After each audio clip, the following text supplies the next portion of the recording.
Ever think your lunch could be a front line in global politics? It might sound far-fetched, but the food on your tray can say more about the world than you think. Every bite you take is part of a much bigger story, one that stretches far beyond the restaurant doors and into the heart of international relations. That Big Mac in Mumbai isn't just a meal, it's a symbol of international ties. It represents decades of globalization, the blending of cultures, and the idea that a burger can be a bridge between nations. When you see a familiar golden arch in a foreign city, it's a reminder of how interconnected our world has become. But what happens when those ties unravel? When the handshake turns into a tug of war, and the wrapper is pulled apart? It's not just about business, it's about trust, influence, and the shifting balance of power. Suddenly, your fast food tray is the battleground for a high-stakes standoff. The tension isn't just in boardrooms or government halls, it's right there, in the everyday rituals of grabbing a quick lunch. Right now, in October 2025, the US and India, two of the world's biggest democracies, are locked in a trade war that's shaking the global order. Tariffs, sanctions, and heated rhetoric are making headlines, but the effects ripple out to every corner of society. This isn't just about economics, it's about pride, power, and the real impact on everyday people, from factory workers to the person serving your fries. Jobs are on the line, livelihoods are at stake, and uncertainty hangs in the air for millions. The question, is this a temporary spat, or the start of a deeper fracture in global cooperation? Are we witnessing a passing storm, or the first cracks in a system that's held the world together for decades? And what happens to global icons like McDonald's when politics get personal?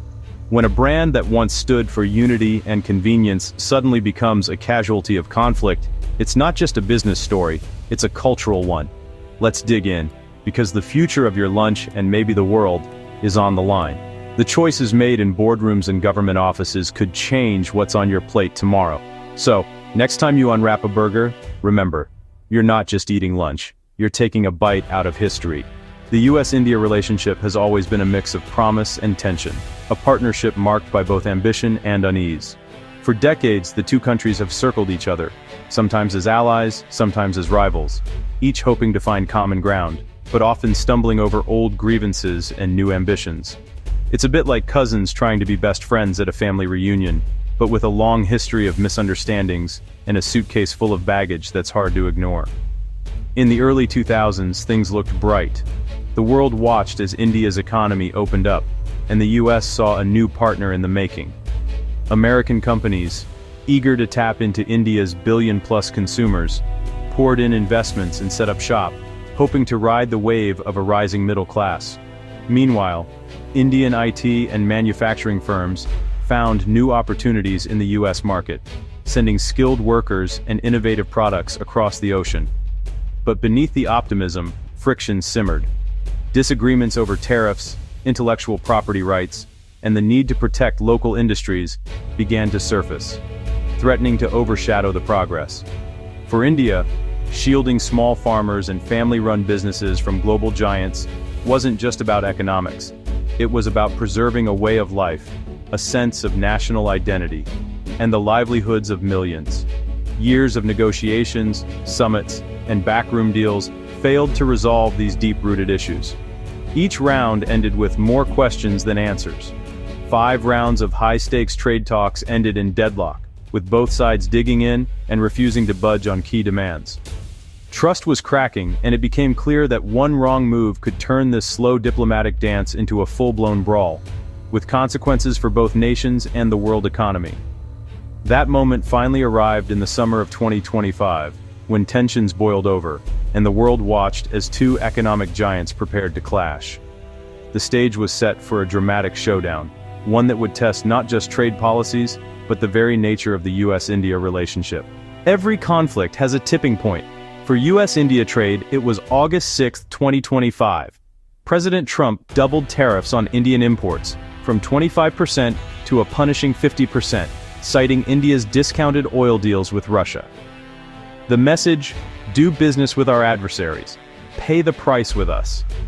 The tariff list hit India's core exports: textiles, gems, footwear, chemicals, industries employing millions.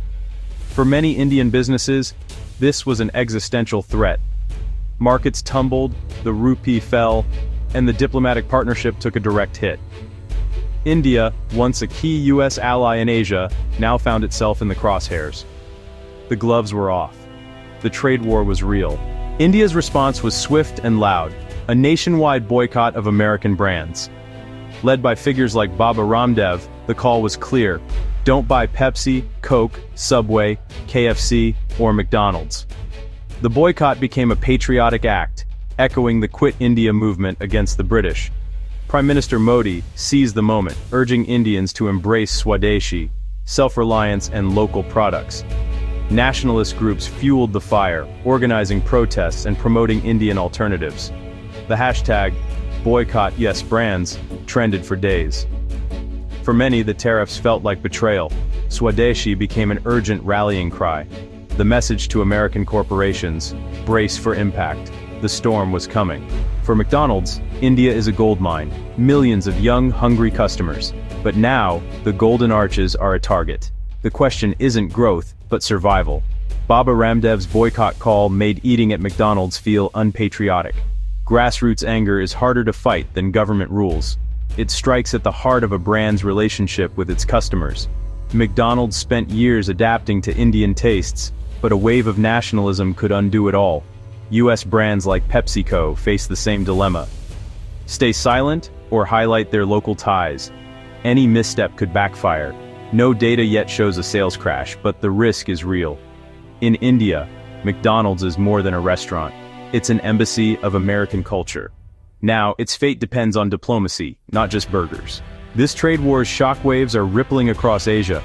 Supply chains are tangled, factories in Vietnam, products assembled in India, exports to the US, all caught in the crossfire. The Indian boycott could inspire similar movements elsewhere, making global markets more volatile. China stands to gain, filling gaps left by Indian goods in the US market, and positioning itself as a stable partner. The US-India rift could push New Delhi closer to Beijing, shifting the Indo-Pacific balance. For Asia, this is a stress test. Can export-driven economies survive if access to the US market is suddenly cut off? The end of McDonald's in India is just a headline. The real story is the end of predictable global trade. The rules are changing. In this conflict, voices on all sides are loud and passionate. Baba Ramdev frames the boycott as a new independence movement. Economic pressure as the only language Washington understands.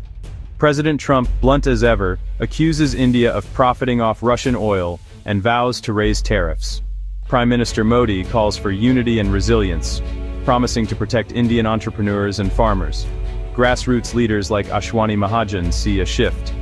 Indians are turning to local products, driven by nationalism. But on the ground, it's complicated.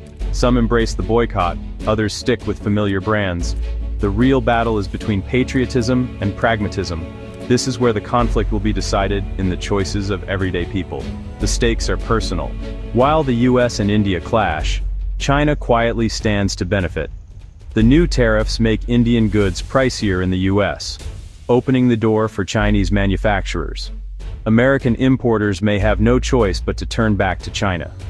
Politically, Beijing uses the rift to paint the US as an unreliable partner, promoting its own initiatives as more stable. India, pushed away by the US, may be forced into a more pragmatic stance with China. The dream of a united democratic front in Asia weakens if two key members are at odds. China may not be in the spotlight, but it could walk away with the biggest prize. Sometimes the silent player wins the most. As the dust settles, the world stands at a crossroads. The choices made in the coming weeks and months will shape not just the fate of a single company, but the direction of global commerce itself. The stakes are high, and the uncertainty is palpable. Will this crisis force the US and India back to the negotiating table searching for common ground? Or will it spiral into a prolonged economic winter, with both sides digging in, and industries caught in the crossfire? The world's two largest democracies now face a test of will, strategy, and diplomacy. In the best-case scenario, economic pain pushes both sides to compromise. The boycott fizzles out, cooler heads prevail, and McDonald's weathers the storm. Business resumes, and the global supply chain finds a new balance. But in the worst case, pride and politics take over. Retaliation escalates, the rift deepens, and the damage becomes permanent. The fallout could reshape not just fast food, but the entire landscape of international trade. For global brands like McDonald's, survival now means more than just selling burgers.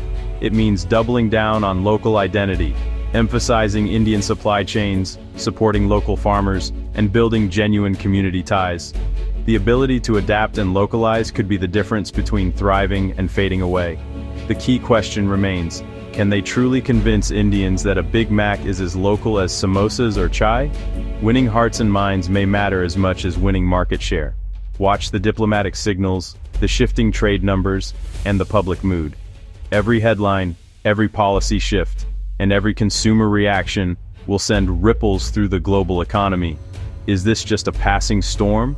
Or are we witnessing the beginning of a fractured era in global trade? The answer will affect millions of jobs, businesses, and daily lives around the world. The world is watching and holding its breath. From boardrooms to kitchen tables, everyone is waiting to see what comes next. The future of your lunch and the future of global trade may never be the same again.